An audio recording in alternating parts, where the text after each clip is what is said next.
evening. Thank you all for being healthy and coming out on a rainy, raw night. It's wonderful to see so many faces. My name is Ann Thompson, and for lack of a better term, I'm the head of adult services at the Essex Library, a member-owned library, I'm told to remind all of you. We have a fundraising drive. Our annual fundraiser is ongoing, and you can be a member for only $25. Welcome. We are presenting a wonderful program tonight. We're so excited to have John Morris Dixon with us.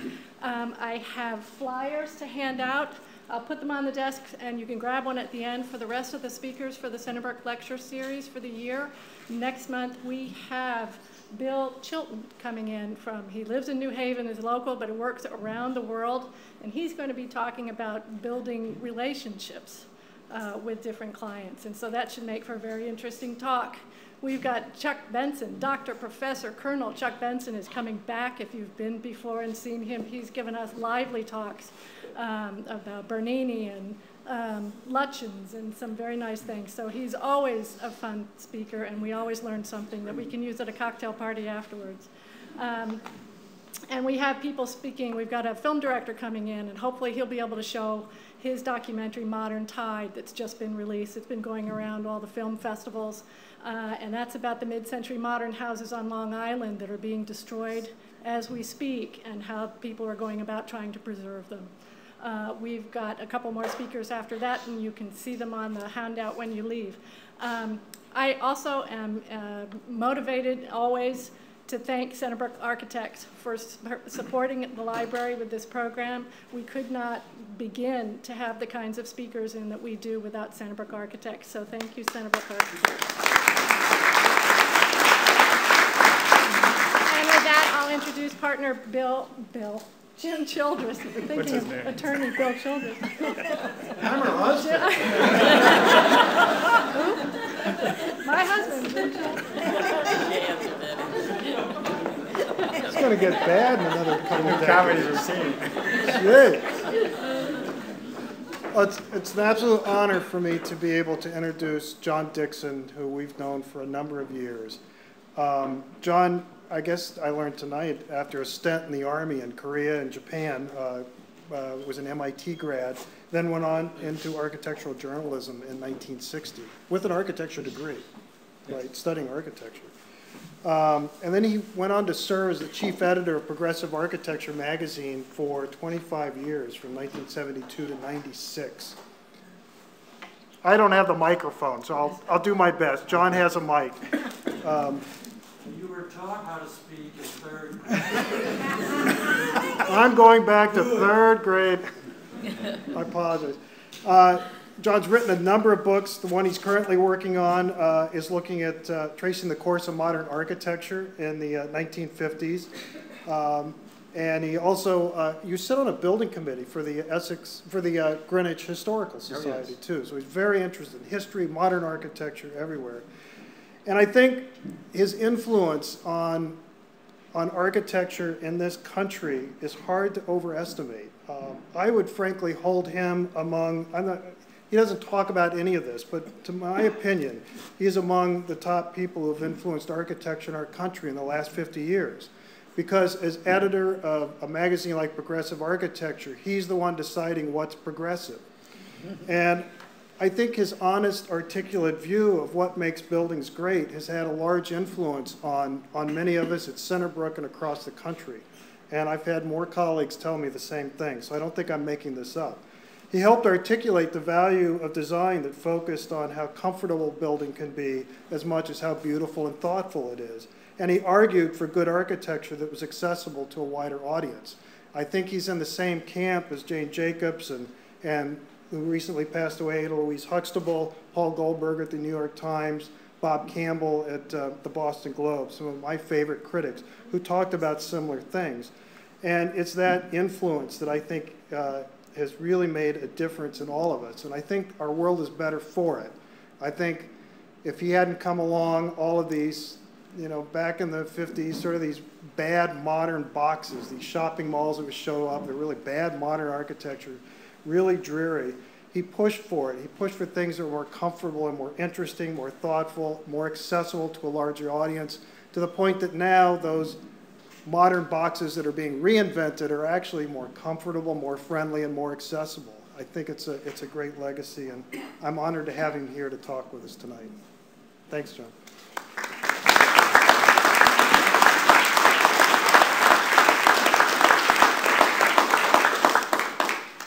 Now, I think we have the technology mastered here.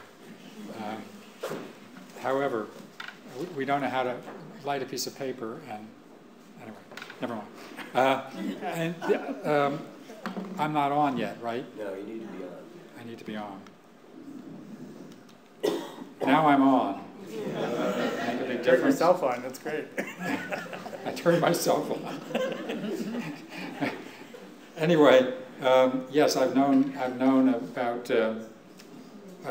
people at Centerbrook way back when it was born, and I should say that architecture magazines are team efforts.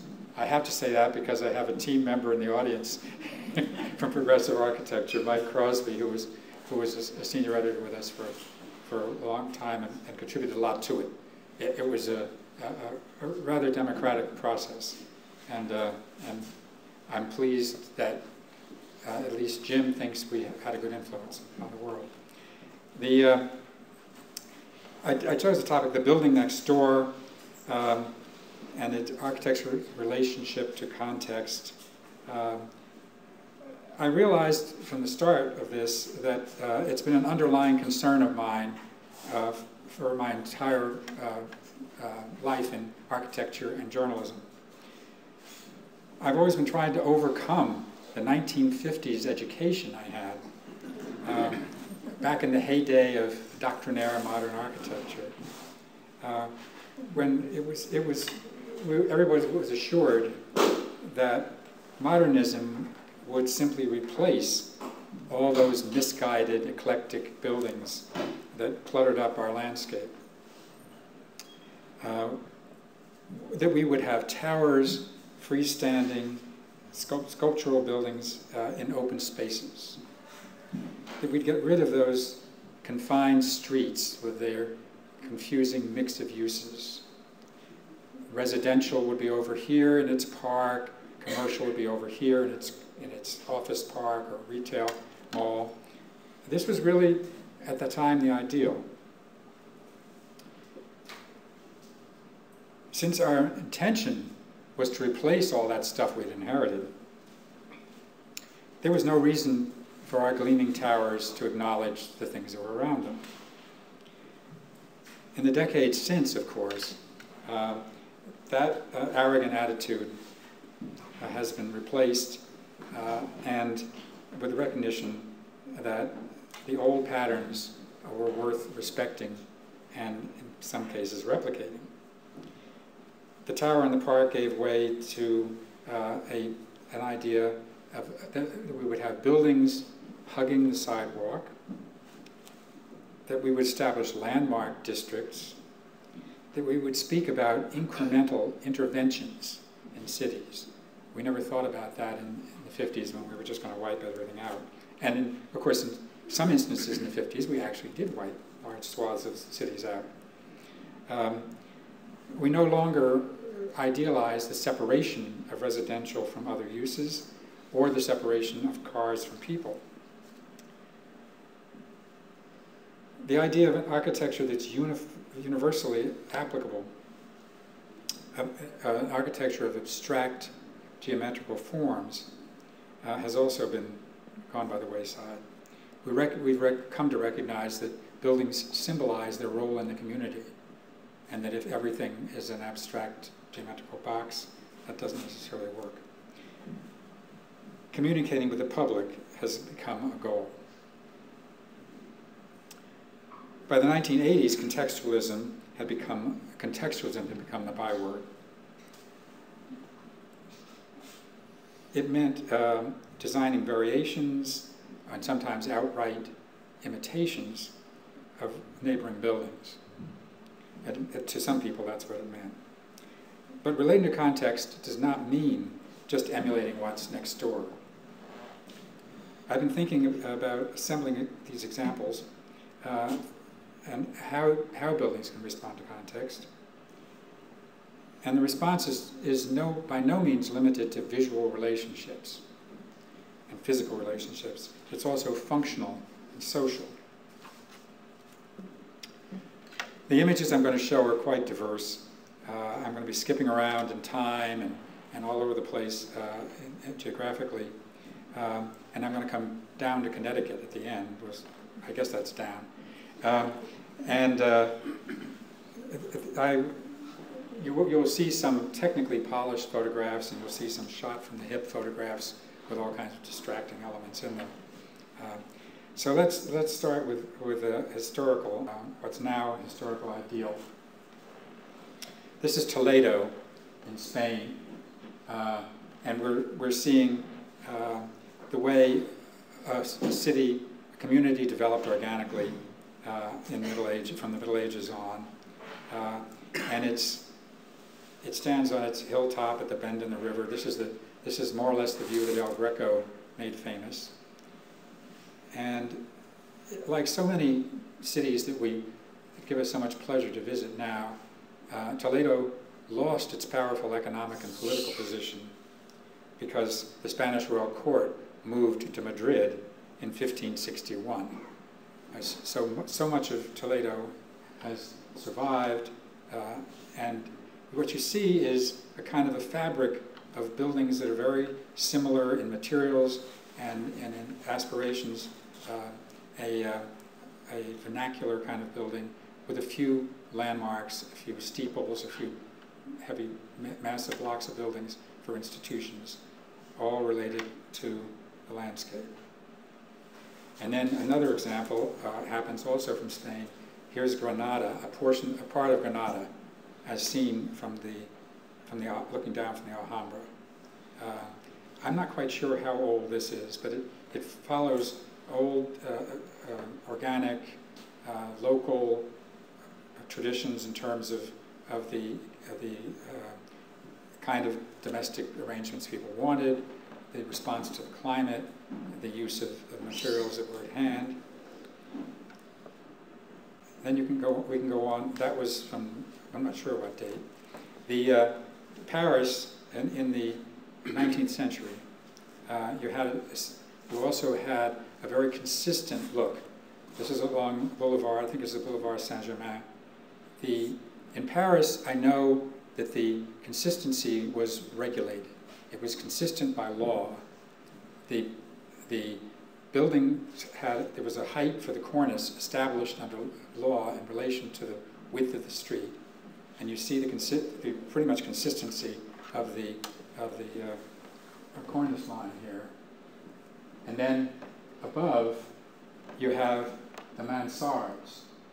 You were allowed to build usually another story above that mandatory cornice line.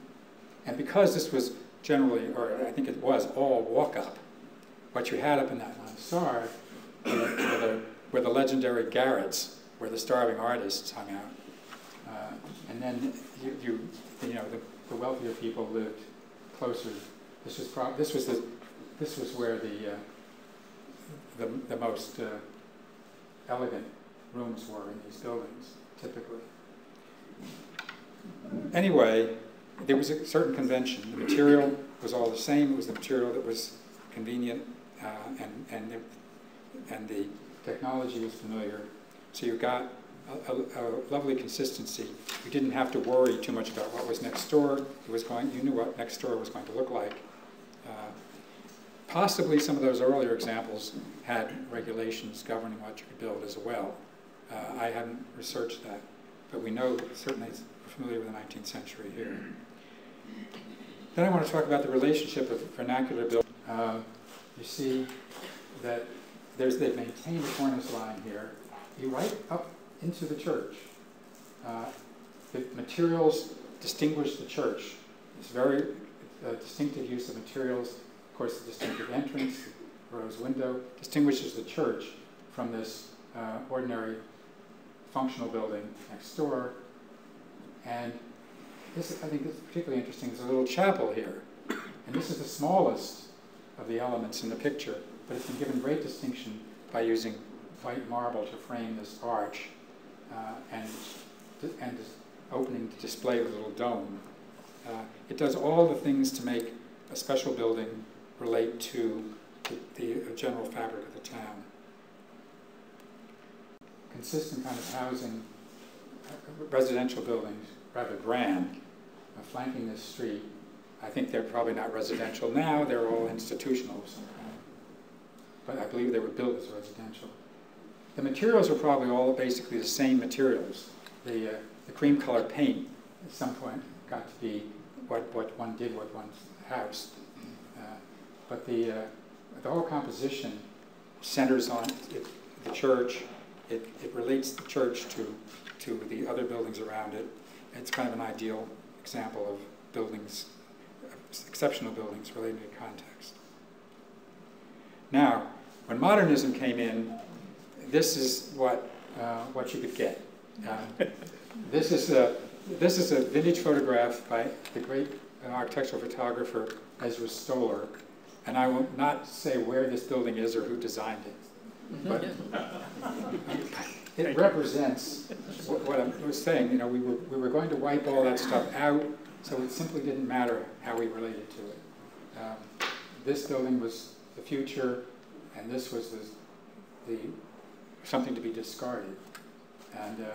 And I'm not sure what Stoller's attitude was when he shot this picture. I think he must have realized it was certainly a kind of a bizarre juxtaposition. Button again. Parading along the central mall at Brasilia. And this is what, when I went to school, this is what we were all hoping to do. Now here's another real life example. This is Shanghai.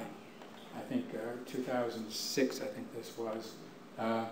You see the very consistent fabric of these courtyard houses with their tile roofs. It covered so much of Shanghai. And then you see what's popping up all around. And probably, most of this has probably since been replaced, unless there's some regulation I'm not aware of, replaced by towers. And so this is what was happening in the early 2000s. Here's what they were striving for. This is on the outskirts of Shanghai, where they've built out into the bare landscape. It's really quite shocking in China and Hong Kong and China, the scale of high-rise housing, far outstripping anything that we would build or probably tolerate. But this is consistent. There's a certain kind of consistency here, and probably a great improvement in facilities for the people who live here. Now, I've taken the campus as an example. A college campus was something where it was a situation that we began to think of way back in the 50s as a situation that called for new buildings to respond to the setting that they were in. The college, the university had an identity and wanted to maintain it. And this is an example of what sometimes happened. This is a building which is admirable in some ways. This is Vassar. And this is the foreign language building by Paul Schweiker, who was quite well known at the time. He had been the head of the architecture department at Yale. He came along and introduced one of the earlier modern buildings on the Vassar campus.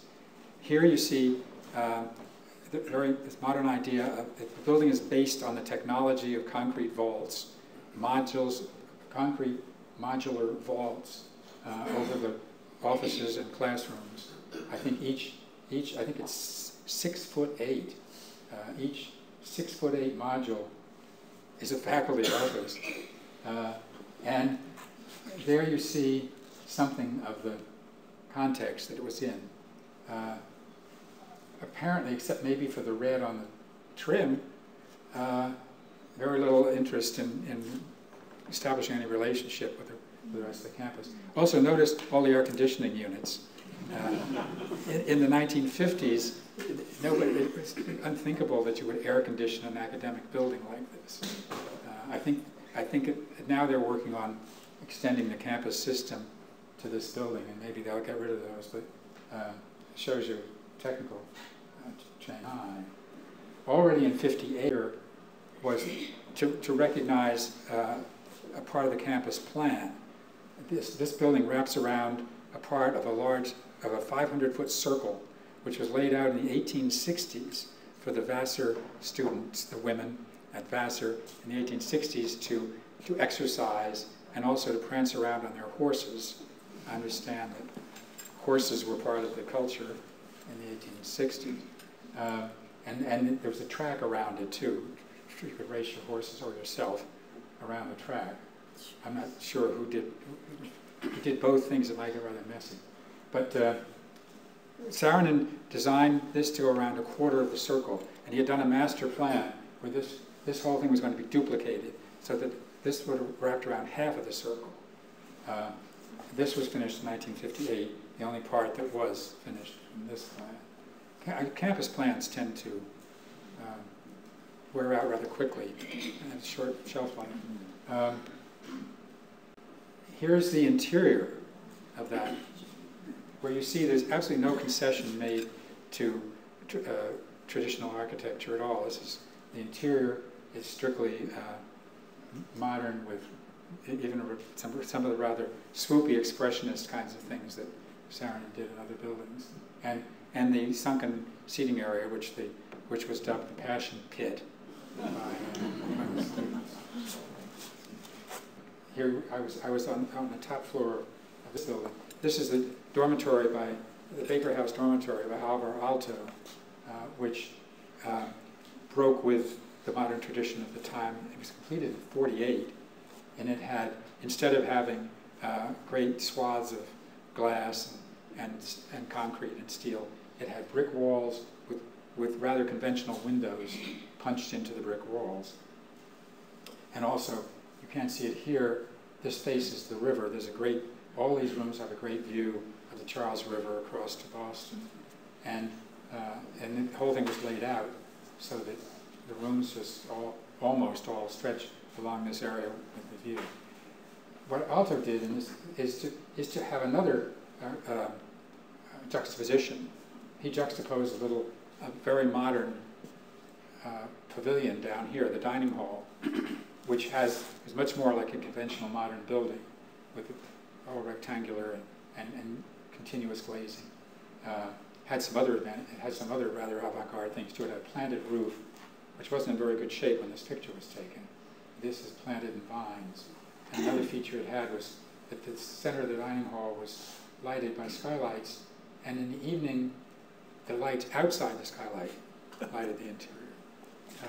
A lot of a little experimentation on that. Now, Eero Saarinen again. There were, as most of you know, there were two generations of Saarinen, unusual in architecture.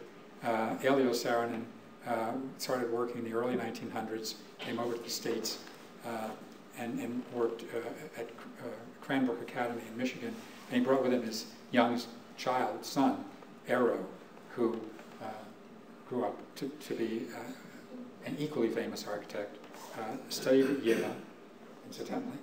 So here's Saarinen doing the Stiles and Morse colleges at Yale, residential colleges, and very plainly trying to make a visual reference to the collegiate Gothic, or the various kinds of Gothic at Yale. So the Stiles and Morse Tower, there's one tower element in this group of buildings, and it obviously tries to be a companion to this tower. And you can see it's more Gothic over here. Another shot of Stiles and Morse, and you can see it kind of rather deliberately framing a view, making this tower the focal point as you walk up this passage. The passage also looks like, it very much looks like images of the Italian hill towns, which were considered an ideal by the 60s. We thought of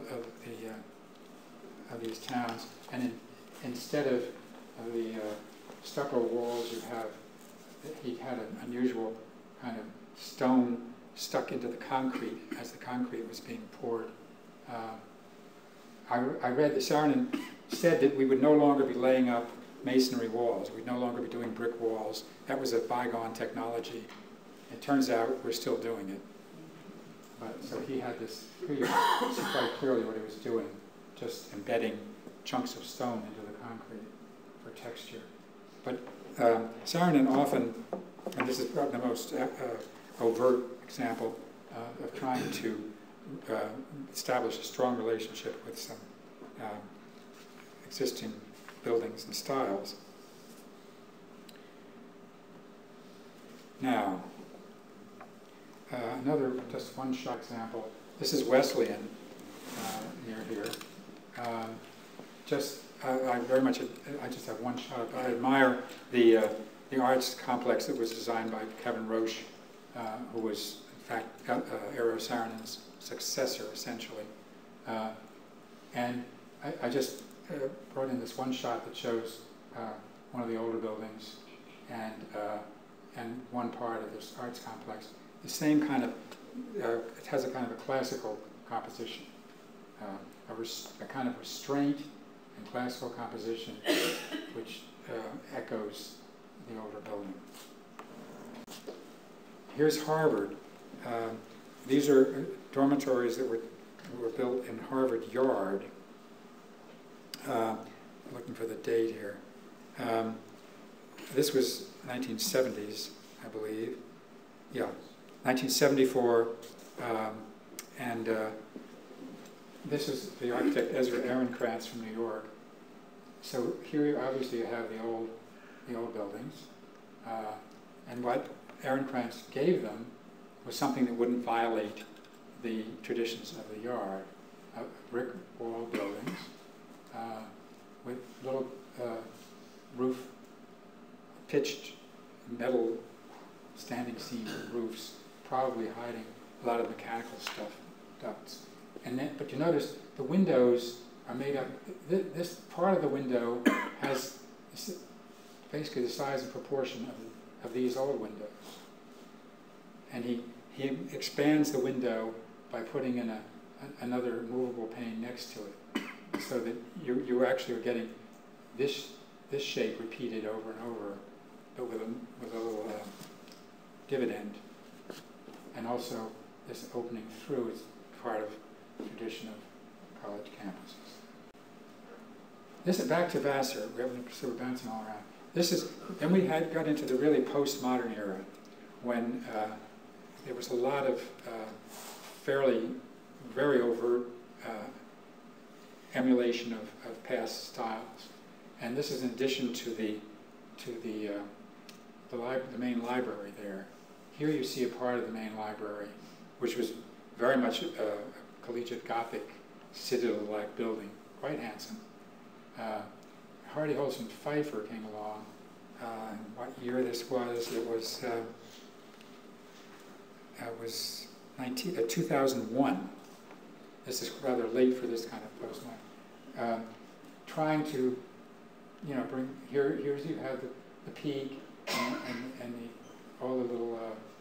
You have the kind of oriel window on a much larger scale. You have all these little peak things here and another peak. Bringing in the red brick probably because there are other nearby buildings in red brick, and the limestone, which pretty much picks up the limestone trim on this building. So this is and you notice it has lots of glass, but by putting in panels like this and making the trim very dark, it doesn't look like great swaths of glass in the modern manner. So this is an example of very overtly trying to fit your building in by emulating forms and details. Now, to go off campus, generally speaking, off of college campuses, there wasn't as much explicit concern with fitting a building into the building traditions of the setting. But this is an exceptional. This is Lafayette Square in Washington, and when they decided to build a tall executive office building here, and there's a matching building on behind us on the other side of the square. It got to be quite a heated debate. Jack Kennedy and Jackie, who were then in the White House, were part of a group that insisted that the building had to, the two buildings, this one and the facing one, had to respect these historic houses, which by that time were being carefully restored and maintained along Lafayette Square, not to spoil that, not to conflict flagrantly with them. So this is what they did. They did brick walls, little windows, little bay windows. I leave it to you whether this succeeded in being contextual. This was, when was it? It was John Carl Warneke, 1968. There are other, I can show you other kinds of not very successful examples. This is Santa Barbara. Santa Barbara has rules that require that all buildings, meet. All buildings are supposed to look like this, kind of Spanish colonial tile roofs.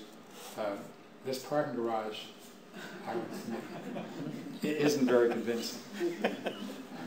But that's what happens. I'm not sure what a better solution would be. I don't design. I just criticize. Anyway, let's see what's. Now here's something I think most of the architectural world thinks is an outstanding landmark. The Seagram Building in New York, designed by Mies van der Rohe, completed in 1958. This is another Ezra Stoller beautiful photograph capturing all of the dignity of this building. When we think of Mies van der Rohe and his concepts and what he's admired for is very crisp, very geometrical buildings made up of repetitive modules, the windows going on and on and on. And but this building has other qualities that do show concern for the rest of the environment. It's hardly ever noticed much in the textbooks, but there were wings back here. Now this is still part of the Seagram Building. It's not just this pure form. It has auxiliary wings back here. And this wing comes right, notice the building is set far back from Park Avenue, this lovely plaza, and it's set back from the side streets less, with some trees. But this little wing is at the same scale as these buildings. It's the scale of side street buildings in New York. And it was meant to be. Meant to come out to the sidewalk and be of that scale. And there's kind of an intermediate piece here where you get wings of these office floors. So here they were actually trying to relate. You're also seeing, as you may know, Park Avenue was in '58 in the process of transition from residential buildings that had lined most of the avenue and little buildings on the side streets. In fact, right down here, this is a construction site for the next big office building, which was going to be on the next block. They were going to, which you can see, they used, Four Seasons used this extra high floor, which you find the lobby's over here, extra high space. They used that extra high space all the way through for their grand restaurant. So there's a very intense functional relationship here. And here we are. This is Ezra Stoller in black and white looking out of the lobby, across the lobby of Seagram's, across the plaza at the Racket Tennis Club. And I think Stoller here is emphasizing the fact that they have a similar symmetrical relationship. You see, the axis is very clear through here in the symmetrical relationship. So everybody was aware that there was a recall of that symmetrical building. Here's another example. This was much reviled, especially before they built it. I.M. Pei's pyramid at the Louvre in Paris. I would argue that this is an excellent compliment to the Louvre, and I think over the years it's come to be seen that way. The Eiffel Tower was very much objected to initially, and so was this, even though it's certainly not as conspicuous as the Eiffel Tower. But it's in a very sensitive spot. But I think the I.M. Pei's pyramid in this very kind of avant-garde, advanced engineering system using glass and steel and compression and tension to hold it together, it actually is a fascinating compliment to the very ornate wings around it. The one thing it doesn't do very well, which is has nothing to do with context, but what it doesn't do very well, it's very hard to make an opening in the side of a pyramid. This is rather awkward. You have to sort of dig a little hole in it, because that's where people go in. That works very well in terms of circulation once you go in and go down. That was the idea, to have a central entrance point.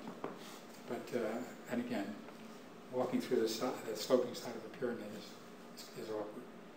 But it does make the point that this is where you enter. And here it is. Again, this was taken in December of '09, I think. And it was interesting that even in December, far into the evening, late in the evening, there were still people having their pictures taken in front of the pyramid. It's extremely popular with tourists and locals, especially tourists.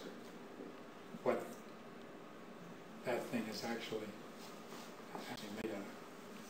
And you have a great view from there across the river into the hills.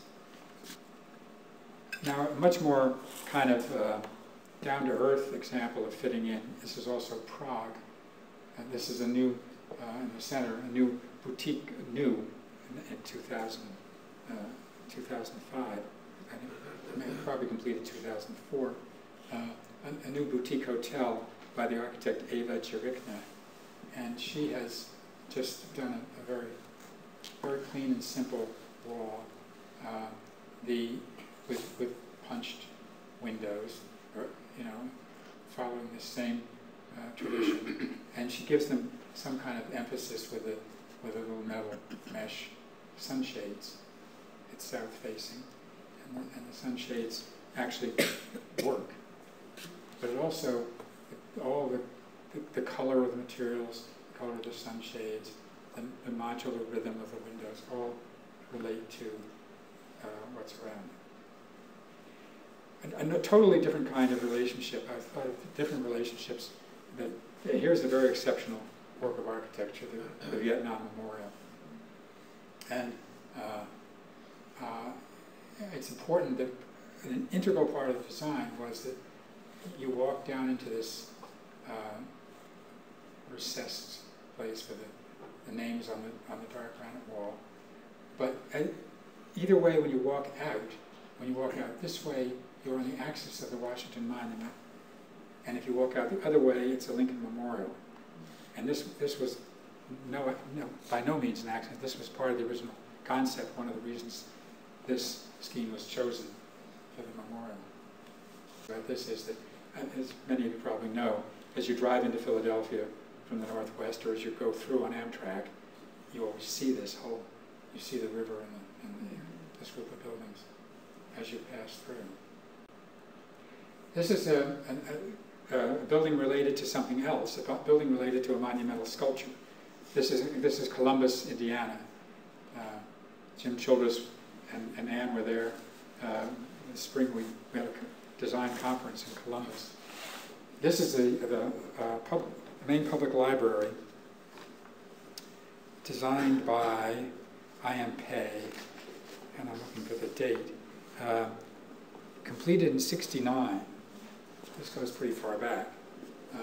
Anyway, the library is clearly, this little square was planned, and this is a Henry Moore sculpture to be set in the middle of it.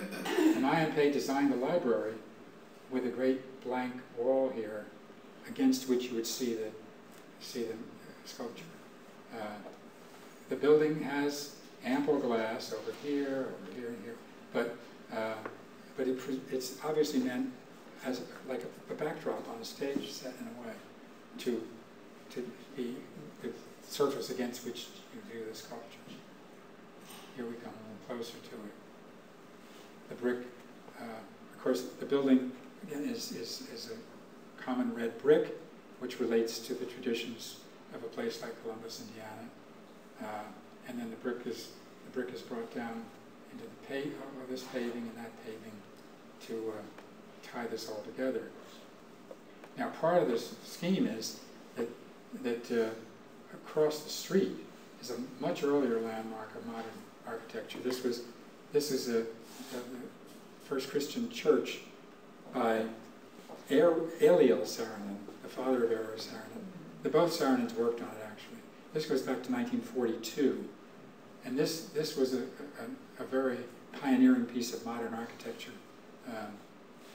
for the whole country.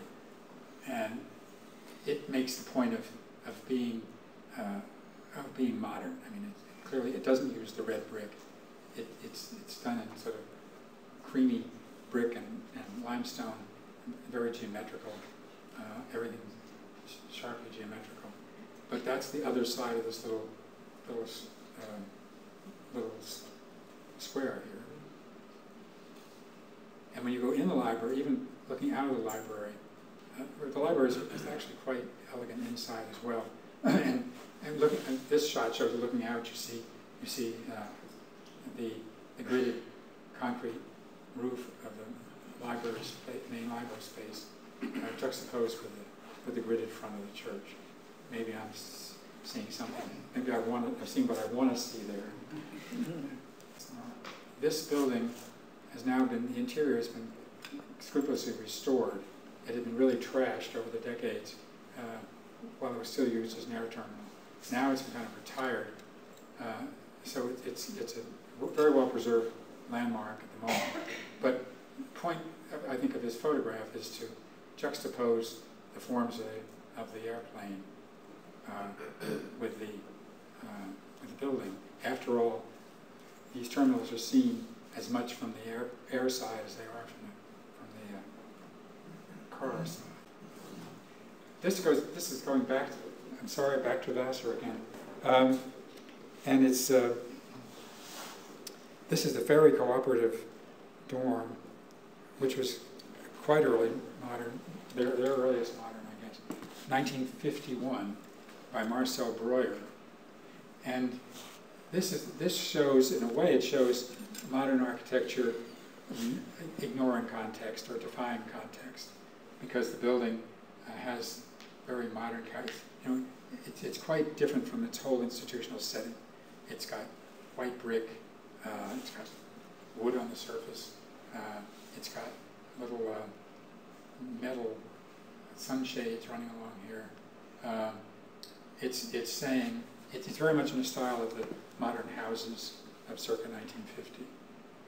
But what's happened with it, it got stuck in a kind of, actually, it was going to be set close to a lot of the other dorms, and there was such an uproar about its modern design that the trustees insisted that they move it to a less conspicuous site. So it was kind of stuck in what was then the backyard of the campus, and it sat there not terribly well related in terms of style and materials, and also it just had a kind of random location. But what's happened in, I think it's 2003, that they laid out this little sunken lawn, which was designed by Diana Belmori from New Haven, and that's also related to the new theater and cinema complex designed by Cesar Pelli in 2003, which you only see an edge of over here. But these two buildings flank. Anyway, what happens is that the new open space provides a context for this building, which it didn't have before. It just sort of sat plopped down in the middle of nowhere. So you can come back retroactively, make an open space to relate to building. And I think something similar has happened here at a very different scale. This is St. Paul's Cathedral in London, and the new pedestrian bridge, which was designed by Arup and Norman Foster and others. The sculptor Anthony Caro was actually involved. Some of you may have seen, there was a Caro show at the British Art Center in New Haven not long ago. Anyway, here's the pedestrian bridge coming over from the South Bank, and they've carved out a kind of a walkway through here toward the cathedral, from the bridge to that. Farther away, you don't notice the vividness of the color actually is diminished by distance. So I like to think maybe that's calculated. If people hear it, Jim Childress could probably tell you more. Santa Fe is one of those places like Santa Barbara with design restrictions. They want everything to look like, you know, a kind of an image of what a Spanish colonial city might have looked like in New Mexico. So I don't know the real age of this. This is typical. This could be really old or imitation old. I like the way they play around with wooden column cabinets. This, by contrast, this is the Santa Fe rail yard, which is quite new. It dates from the early 2000s. This part of it actually is they've taken, you know, the unused rail yard, there are lots of those around the world, and turned it into a kind of a shopping and art gallery district. Here you see the crowds in part of it. This part was designed by the architect Frederick Schwartz from New York. It wasn't a local talent. And this water tower here, which kind of looks like it belongs in a rail yard setting, actually is part of a quite modern, sustainable program. This is where the rainwater and wastewater from the whole site is harvested, stored here, filtered, and so on, and then used for maintaining the plants around the parts of this public space. And here's a typical, you know, reused old building as a gallery. Very different aesthetic from the center of Santa Fe, but charming in its way. Here's something I stumbled into. This is Kent, Connecticut, and it's Kent Village Barns, and this is a site that had a few old utilitarian buildings. Maybe that's one of them back there, and then they added new buildings, and there's this here. I think again these local years, but they're nicely, instead of it shows moving away from the pattern of having a retail development with the parking on the periphery and everything focused in. Here you have the cars are brought into the area. There's a certain variety among the buildings, but not much. They have the same vocabulary and materials. And there are art galleries in here, and shops and eateries. And it's all rather pleasant. This was done by the Bridgeport Design Group, which I hadn't known anything about before. In fact, I just Googled to find out who designed it. Now, coming closer to home, and now I want to get into the subject of local design control, which I understand is of some interest here. Anne tells me. Anyway, this is Greenwich Avenue in Greenwich. And, you know, it's a street that's gone from having mom and pop stores to having Tiffany's and Brooks Brothers and Saks. and Ralph Lauren. Anyway, here's a new store building here for Richards, which is a high-end men's and women's clothing store. This was completed around the early 90s, the mid-90s. And here you see the vernacular. The avenue, for some reason, Greenwich Avenue is not a red brick avenue. It's all kind of beige brick, cream painted brick, this consistent color even in the public buildings. So the building has some kind of stucco material and stone and exposed metal. But it has a consistent color with the others. It maintains more or less the same height. It's special in that it's not just a storefront. It goes around the corner here and even has a third side exposed with store windows all around and a rear entrance. So it's kind of a palazzo in a way because it's not just a storefront. It's three-dimensional, really three-dimensional. But this was something that pleased the town's architectural review committee in the 90s. I served on this committee from just after they approved this, around the mid-90s until about 2010. So I know how those things work. And I think they approved it, and I think they should have. However, since then, the head of planning and zoning has decided that the Historic District Commission should now approve what's built on Greenwich Avenue. Now, Historic District Commissions, as you may know, are permitted under state law, and you can establish historic districts, but that's through a certain process with permission of the owners and so on. This street is not a historic district, but nevertheless, they're talking about. Here, this is another part of the avenue, a little less organized, kind of an odd variety of buildings. Way up here, behind that truck, you can see the building we were just talking about. And now we're coming further along here, and this is a less classy part of the avenue, and more irregular. But across the street from this, you see these buildings. Now, many of these buildings are old. Here you have a wood front building. Here you have something here. But look at these three buildings here, coming in closer on them. This is actually one building built completed about 5 years ago, or 4 years ago. All of this is one building from here to here. But the Historic District Commission decided that if it was designed as one building, it would upset the scale and character of the neighborhood. So they required the architect and builders to make it look like three buildings. Now this is, I think, going farther than, or it's kind of a misapplication of the idea of fitting into context. It's just a kind of, Disneyland version.